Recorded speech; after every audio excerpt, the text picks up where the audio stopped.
मैं प्रिया दयाल, आप देख रही हैं नेक्स्ट 9 न्यूज नेशन। हमारे खास शो राष्ट्रहित में आप सभी का स्वागत है। आज का राष्ट्रहित का मुद्दा अल्पसंख्यकों से जुड़ा हुआ है।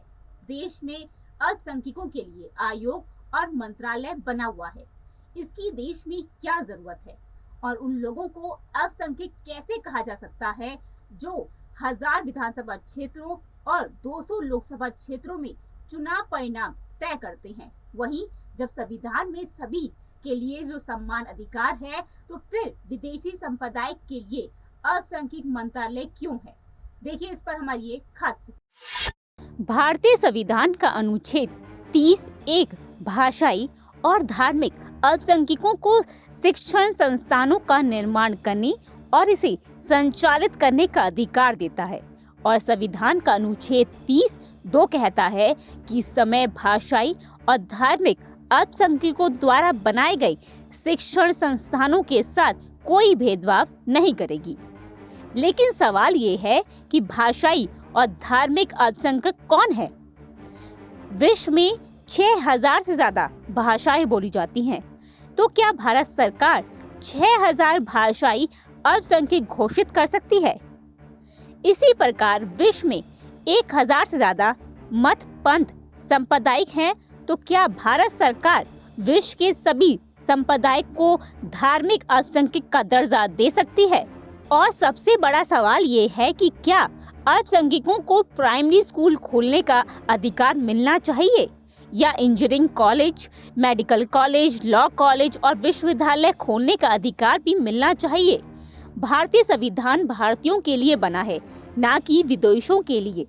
और भारतीय संविधान भारतीय भाषा, रीति रिवाज, प्रथा, वेशभूषा, संस्कार, भारतीय संस्कृति और भारतीय की शैली के साथ साथ भारतीय परंपरा और भारतीय संप्रदाय को संरक्षित करने का अधिकार देता है, ना कि विदेश की भाषा, विदेशों की रीति रिवाज, प्रथा और उनके परंपरा और उनकी शैली, साथ ही साथ विदेशी मजहब को नहीं। आर्टिकल 30 में भाषा और सांप्रदायिक आधारित अल्पसंख्यकों का जिक्र है, लेकिन वह विदेशी भाषा और विदेशी सांप्रदायिक के लिए नहीं, बल्कि भारतीय भाषा और भारतीय सांप्रदायिक को संरक्षित करने के लिए है। अर्थात उत्तर प्रदेश में तमिल, मलयालम, बंगाली, गुजराती, आसामी और मराठी बोलने वालों को भाषाई अल्पसंख्यक का दर्जा मिल सकता है, लेकिन फ्रेंच, जर्मन, जापानी या चाइनीज बोलने वालों को नहीं। यही पैमाना सांप्रदायिक आधारित अल्पसंख्यकों पर भी लागू होता है। अर्थात जैन, बौद्ध, सिख, आर्य समाज जैसे भारत में शुरू हुए पंथ मानने वाले को आर्टिकल 30 के अंतर्गत धार्मिक अल्पसंख्यक का दर्जा मिल सकता है, लेकिन यहूदी, पारसी, ईसाई, बहाई और इस्लाम जैसे विदेशी पंथ मत सांप्रदायिक मानने वालों को अल्पसंख्यक दर्जा नहीं मिल सकता है। मजहब के आधार पर आयोग और मंत्रालय तो संविधान में कहीं जिक्र भी नहीं है। अनुच्छेद 29-30 में अल्पसंख्यक शब्द का जिक्र तो है, लेकिन अल्पसंख्यक को परिभाषित नहीं किया गया है। संविधान सभा की भाषा पढ़ने से स्पष्ट है कि अनुच्छेद 29 सभी भारतीयों को भारतीय भाषा, रीति रिवाज, संस्कार, संस्कृति, शैली और भारतीय परंपरा को संरक्षित करने का अधिकार देता है, ना कि विदेशी परंपरा और विदेशी मजहब को। केंद्र सरकार ने अब तक 125 बार संविधान में संशोधन किया और 5 बार तो सुप्रीम कोर्ट का फैसला भी पलट दिया, लेकिन भाषाई और धार्मिक अल्पसंख्यक को परिभाषित करने और उसे जिलेवार निर्धारित करने के लिए गाइडलाइन आज तक नहीं बनाई गई। अल्पसंख्यक आयोग और अल्पसंख्यक कल्याण मंत्रालय की आवश्यकता को पाकिस्तान, बांग्लादेश जैसे देशों में है, जहां शरिया लागू है और गैर मुसलमानों को मुसलमानों के बराबर अधिकार नहीं है और उन पर बहुत ज्यादा अत्याचार हो रहा है और उनकी संख्या लगातार घट रही है। लेकिन भारत जैसे सर्कुलर देश में, जहां हर मौलिक अधिकार सबके लिए एक समान है और जहां किसी भी प्रकार का भेदभाव संभव नहीं है, वहां अल्पसंख्यक आयोग और अल्पसंख्यक कल्याण मंत्रालय बनाना और विदेशी संप्रदाय को धार्मिक अल्पसंख्यक का दर्जा देना असंवैधानिक है। अंग्रेजों ने डिवाइड एंड रूल नीति के अंतर्गत अल्पसंख्यक बहुसंख्यक विभाजन शुरू किया। सन 1999 में तत्कालीन जनगणना आयुक्त ने तो ये भी कह दिया था कि भारत में हिंदू बहुसंख्यक हैं और सिख, जैन, बौद्ध, मुस्लिम अल्पसंख्यक। इसलिए संविधान सभा में अल्पसंख्यक मुद्दों पर जोरदार बहस हुई थी।